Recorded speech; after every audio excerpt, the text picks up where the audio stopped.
देखिए हम किस तरह से इलेक्ट्रॉनिक वोटिंग मशीन में कंट्रोल यूनिट, वीवीपैट और बैलेट यूनिट को कनेक्ट करते हैं। सबसे पहले दिमाग में ही रहता है कि यार हमसे कभी कनेक्शंस गलत हो गए तो क्या होगा। मैं आपको वो तरीका बता रहा हूँ कि आपके इन तीनों मशीनों के कनेक्शंस आपस में चाहकर भी गलत नहीं हो सकते। उसके बाद मैं आपको दिखाने वाला हूँ कि यदि आपने कनेक्शंस किए हैं और इलेक्ट्रॉनिक वोटिंग मशीन काम नहीं कर रही है तो आप आपके लेवल पर क्या क्या कमियाँ देखकर उन्हें पूरा कर सकते हैं। सबसे पहले हम देखते हैं, देखिए हमारे पास ये वीवीपैट है, ये वीवीपैट का केबल है, ये हमारे पास बैलेट यूनिट है और ये बैलेट यूनिट का केबल, और ये है कंट्रोल यूनिट। इस कंट्रोल यूनिट में कोई केबल नहीं है, केवल एक सॉकेट है। अब यहाँ देखिए आपके पास केवल दो केबल हैं, एक केबल बैलेट यूनिट का और एक केबल वीवीपैट का। इस कंट्रोल यूनिट में केबल नहीं है, ठीक है। अब कंट्रोल यूनिट में सॉकेट है, मतलब एक केबल इसमें लगना है। एक सॉकेट आपका है इस वीवीपैट में, यहां पर यहां आपको लगाना है। इन्हें सॉकेट दो हैं और पिने दो हैं। अब प्रश्न ये आया कि कौन सा पिन किस सॉकेट में जाएगा। आपको कुछ भी नहीं सोचना है। देखिए ये केबल वीवीपैट में से निकल रहा है, यानी ये पिन वीवीपैट के सॉकेट में तो नहीं लगेगा, इतना तो तय हो गया।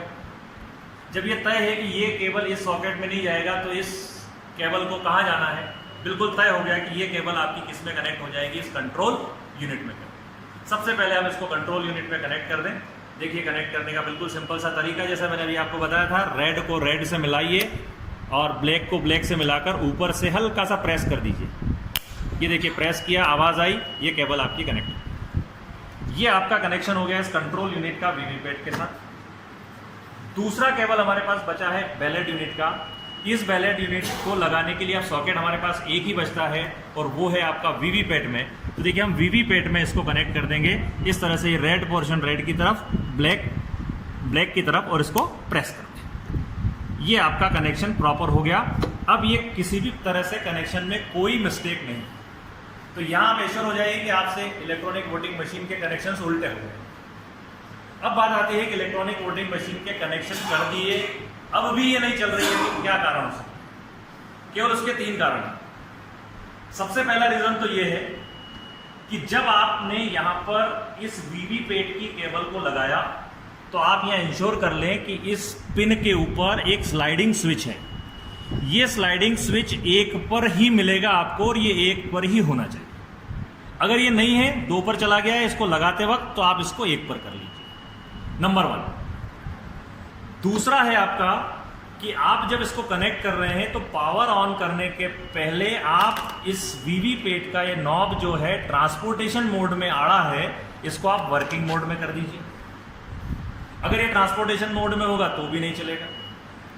और तीसरी चीज हमारे पास आती है कि इस बैलेट यूनिट का ये जो स्विच है, यहां पर जो ड्रम व्हील है, अगर आपके यहां एक बैलेट यूनिट काम में आ रही है तो यहां पर 0 1 होना चाहिए।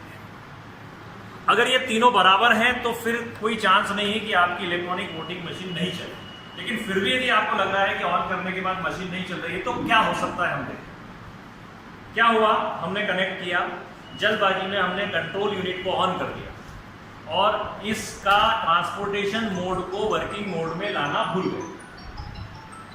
अब जब हम ट्रांसपोर्टेशन मोड को वर्किंग में लाना भूल गए और मशीन ऑन कर दिया, अब आपकी मशीन नहीं चलेगी, वो कहेगा रिप्लेस वीवीपैट।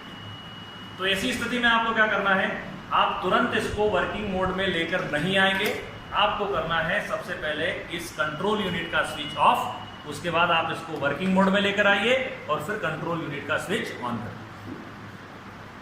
अगर इसको ऑफ करने के पहले ऑन पोजीशन में आपने इसको लिया तो ये वर्क नहीं करेगा। दूसरी चीज, अगर आपको बाद में याद आता है कि स्लाइडिंग स्विच 2 पर है तो आप इस मशीन को चालू कंडीशन में भी इसको 2 से 1 पर मत लाइए।